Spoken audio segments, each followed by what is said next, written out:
রাষ্ট্রনায়ক রাহুল গান্ধীর চেহারা বিকৃতি করে বিজেপি প্রচার করছে, যা নিম্নরুচির পরিচয় দিচ্ছে। তার বিরুদ্ধে শুক্রবার ত্রিপুরা প্রদেশ কংগ্রেস দলের পক্ষ থেকে এক বিক্ষোভ কর্মসূচির আয়োজন করা হয়। এ বিষয়ে বিধায়ক সুদীপ রায় বর্মন সাংবাদিকদের মুখোমুখি হয়ে বলেন, গুজরাটে যখন দাঙ্গা সংগঠিত হচ্ছিল তখন তৎকালীন দেশের প্রধানমন্ত্রী অটল বিহারী বাজপেয়ী সেই সময়ের গুজরাটের মুখ্যমন্ত্রীকে রাম রাজত্ব প্রতিষ্ঠার কথা বলেছিলেন।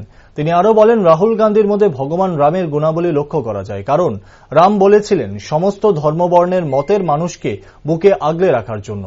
আর সেই রামের পাঠ থেকে রাহুল গান্ধী বলেছিলেন মহব্বত কা দোকান, হিংসা ছাড়ো, ভারতকে ঐক্যবদ্ধ করো, ধর্ম জাতপাতের লড়াই নয়। রাহুল গান্ধী রামের আদর্শের প্রতি অবিচল থেকে তার জীবন ও পরিবারের আত্মত্যাগ সমস্ত কিছু দেশের জন্য বলিদান দিয়েছেন।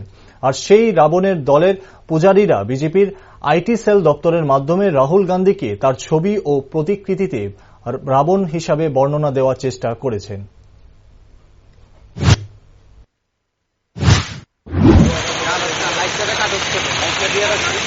ভগবান রাম রাজত্ব স্থাপিত করেছিল। যখন গুজরাটে দাঙ্গা হচ্ছিল, অটল বিহারী বাজপেয়ী গুজরাটের বিজেন মুখ্যমন্ত্রীকে বলেছিল রাম রাজত্ব প্রতিষ্ঠিত করে। রাহুল গান্ধীর মধ্যে যে গুণাবলী আমরা দেখছি, রাম কি শিখিয়েছিলেন? সমস্ত ধর্ম বর্ণের লোককে তোমরা ভালোবাসো, বুঝলে আগলে রাখো। রামের পাঠ থেকেই তো রাহুল গান্ধী বললেন মোহব্বত কা দোকান, নফরত ছোড়ো, ভারত জোড়ো। ধর্মের নামে লড়াই নয়, জাতপাতের নামে লড়াই নয়। উল্টা চোর কোতোয়াল কো ডাঁটে। এখন যারা গডসের দল, গডসেই তো হচ্ছে অসুর, গডসেই তো হচ্ছে রাবণ। সেই রাবণের দলের পূজারীরা এখন,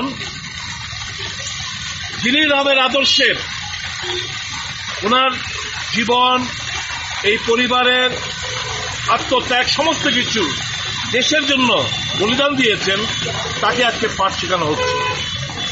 তাকে আজকে রাবণ নামে আখ্যায়িত করা হচ্ছে। তার ছবি, তার প্রতিকৃতি, তার ছবি এই বিজেপির আইটি দপ্তর থেকে রাবণের চেহারা বসিয়ে তাকে সেইভাবে রাবণ হিসেবে বর্ণনা দেওয়া